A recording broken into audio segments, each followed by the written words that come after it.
السلام عليكم. ما زال النموذج الأوروبي يحافظ على التوقعات بالنسبة لنهاية هذا الأسبوع إن شاء الله تعالى وبداية الأسبوع المقبل. يعني هناك أمطار مهمة إن شاء الله تعالى وثلوج كثيفة، سنرى ذلك بعد قليل إن شاء الله تعالى. ابتداء من هذا المساء الثلاثاء 20 فبراير 2024 الساعة الثالثة كما ترون في الشاشة، أجواء صافية في أغلب مناطق المغرب ما عدا المنطقة ديال الراشدية وتنغير وتبانت ومرزوقة، ستكون فيها يعني سماء غائمة نوعا ما.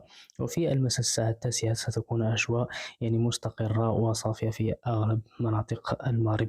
بالنسبة للرياح إن شاء الله كما ترون في الشاشة، ابتداء من الساعة تقريبا الثانية الزوانة ستكون الرياح قوية نوعا ما في قلتفولة وكذلك الداخلة وأوسرد وتيشلا والمهيرز إن شاء الله. وفي الساعة تقريبا التاسعة ستكون أجواء مستقرة ما عدا الرياح تقريبا ربما سرعتها يعني 40 كيلومتر أو 35 كيلومتر في هذه المنطقة الصحراوية، العيون وبوجدور وجريفية وبقراع وكذلك الداخلة إن شاء الله.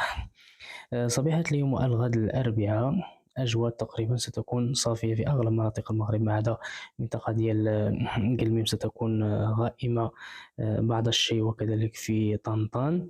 والساعة تقريبا 12 بعد الزوال أجواء صافية في أغلب مناطق المغرب كما كتشوفوا. وفي المساء كذلك نفس الشيء. صبيحة اليوم الخميس ستكون أجواء يعني غائمة في أقصى الشمال، ويعني سحب عليا في العرائش كثيفة عفوا أصيلة ووزان لميمونة وكمنة وعتبودة وقرية بومهاد وسيدي سليمان. وسحب عليا في تقريبا تطوان وكذلك الرباط خريباس طال الجديدة أسفي كيكو وخنيفرة إن شاء الله تعالى. وهذه علامات لهذا المنخفض إن شاء الله تعالى الممطر الذي سيزور يعني البلاد أقرب وقت إن شاء الله تعالى. الساعة تقريبا في المساء نفس الشيء، أجواء تقريبا يعني غائمة في أقصى الشمال مع تساقطات خفيفة. وصبيحة اليوم الجمعة كما ترون في الشاشة ستكون يعني أجواء غائمة في منطقة ديال قلميم وأقصى الشمال وكذلك في منطقة ديال خريبكا بن قريلة سافي شيشاوة وكذلك فاس وسيدي سليمان وتوريت والحسيمة مع تساقطات مطرية إن شاء الله كما قلنا قبل قليل في باب برد وكذلك في كنور وتونات وتبودة وكذلك شفشاون وسبت المحتلة وتطوان وطنجة وأصيلة والعرائش لاله ميمونة. تساقطات خفيفة في كامل والرباط والدار البيضاء كذلك في أولاد فريج والسطات ستكون فيها خفيفة نوعا ما.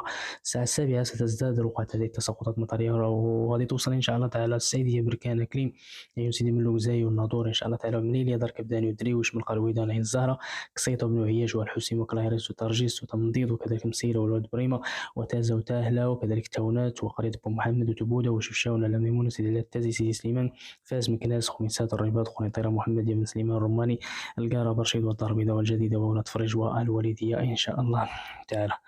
بعد منتصف النهار يعني تقريبا ستكون بعض تساقطات مطرية عين بالمطر وجرادة وتوريد ربما ستكون مهمة إن شاء الله تعالى. تازة تاهلة نشكر أمداز وإفران ومكناس خميسات والماس والرماني ربما خنيفرة وانتزام وخريبكا والبروج الرماني بن سليمان الدار البيضاء برشيد وسطات ولاد فريج وسيدي بن نور اليوسفية والجديدة وعسفي وخميس ولاد الحاج إن شاء الله تعالى. في المساء يعني ستستمر بعض التساقطات المطرية في هذه النواحي ديال التورير وعين بالمطر وكذلك تاهلة وسكران داز وإفران ومكناس والماس خنيف رازا والشيخ والرمان والقارة وبرشيد والدار البيضاء. كذلك تساقطات خفيفة في يعني في اليوسفية ومستقرة في باقي مناطق المغرب ما عدا تقريبا تساقطات ستكون خفيفة نوعا ما في النواحي ديال تيزنيت وسيدي إفني وأفركات لكن ضعيفة. تقريبا يوم تقريبا الساعة 10 بالليل استمرار كذلك تساقطات في هذه المناطق ديال سكرندز وإفران وخنيفرة زوج الشيخ بني بلال وتنفيذ مع تساقط ثلوج في ميدلت وكذلك في تابانت أكادير بوعشيبة تساقطت فيها مطرية وكمدن ومزميز وإيمنتان ربما ستكون مهمة إن شاء الله تعالى وخفيفة في تيزنيت إن شاء الله. يوم السبت في الصباح عودة أمطار مهمة إن شاء الله تعالى ستشمل هذه المناطق أقصى الشمال سبت المحتلة وتطوان طنجة أصيل العرائش لاله ميمونة وشفشاون تبودة وزان كاملة سيدي التاز وسيدي سليمان تاهلة وتازة وكذلك فاس وتساقط ثلوج في تنديد وسكرم داز وإثران خميسات الريباط والرماني بن سليمان إن شاء الله تعالى والماس. وكذلك المنطقة الشرقية ستكون في بعض تساقطات مطرية توريش وقرسيف وعاطف ووجدة إن شاء الله تعالى. وبعد منتصف النهار تزداد يعني قوة إن شاء الله تعالى. وقد تكون في عين بالمطر وجرادة وتوريد وتندرارة وعاطف ووجدة، وكذلك الناظور المديرية محتلة الحسيمة، وكذلك في أقصى الشمال منطقة الغربية ستكون فيها أمطار مهمة كما ترون في الشاشة.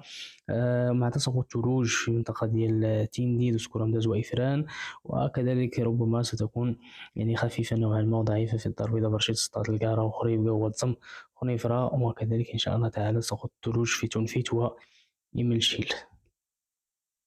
في المساء نفس الشيء، استمرار هذه يعني هذا الخير إن شاء الله تعالى في أغلب مناطق المغرب.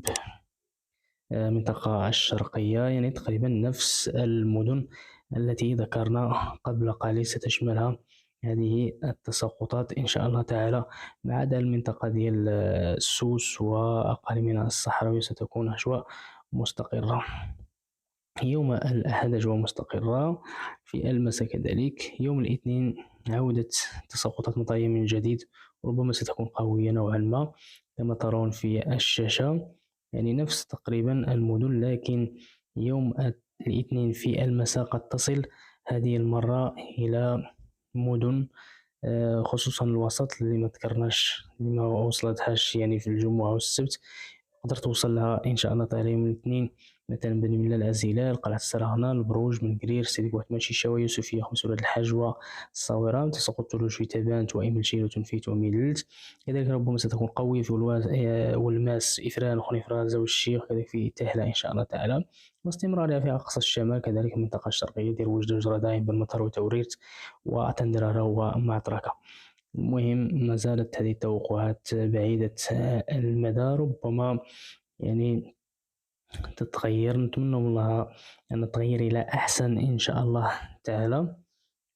يوم الأربعاء نفس الشيء تقريبا، يعني غادي تكون مستقرة الأجواء، ما عدا تقريبا المنطقة الشرقية غتبقى يعني مستمرة فيها التساقطات المطرية، ربما ستكون قوية في بركان والسعيدية وكذلك في وجدة إن شاء الله تعالى. وفي المساء تقريبا يعني ستشمل كذلك المنطقة الشرقية، بركان، وجدة، جرادة، تورير، تكرسيف ومعتركة وتندرارة، لكن ضعيفة نوعا ما. المهم التوقعات خصوصا الأربعاء بعيدة المدى. المهم نتمنى من الخير يا رب العالمين، لا يخيبنا إن شاء الله تعالى. بالنسبة للرياح فمن طبيعة الحال يعني دخول هذا المنخفض الممطر إن شاء الله تعالى، فمباشرة غادي تكون الرياح قوية في أغلب مناطق المغرب كما كتشوفوا. غادي نديرو نشرة خاصة بها. الرياح ستكون قوية في المنطقة من تجديد وميدلت وتازة والناظور والحسيمة، وكذلك قوية في ورزازات والصويرة، كذلك قوية في تيزنيت وقلميم وأشت وطنطان والزاق وأجديرية. وفي المساء نفس الشيء ستكون أقوى يوم السبت، كذلك مساء السبت يعني الرياح قوية جدا في أغلب مناطق المغرب كما كتشوفوا. يوم الأحد ستكون مستقرة. ويوم الاثنين عودة يعني المنخفض الممطر مع الرياح من طبيعة الحال. ستكون نشرة خاصة بالرياح إن شاء الله تعالى. المهم باش منطولش عليكم، نتمنى من الخير إن شاء الله تعالى. شكرا لكم بزاف على المتابعة ديالكم، وحنا غادي نتابعو هذا المنخفض إن شاء الله تعالى كل تحديث جديد، وغادي نذكروا المدن بالتفصيل، لأنه تقريبا يعني توقعات بعيدة المدى، بقى 3 أيام إن شاء الله تعالى، ربما نخاف أن تتغير ولا شي حاجة. المهم تقريبا يوم الخميس هو يعني التحديث الأخير اللي غيعطينا، ونتمنى له الخير يا رب العالمين. الله يفرج على الجميع.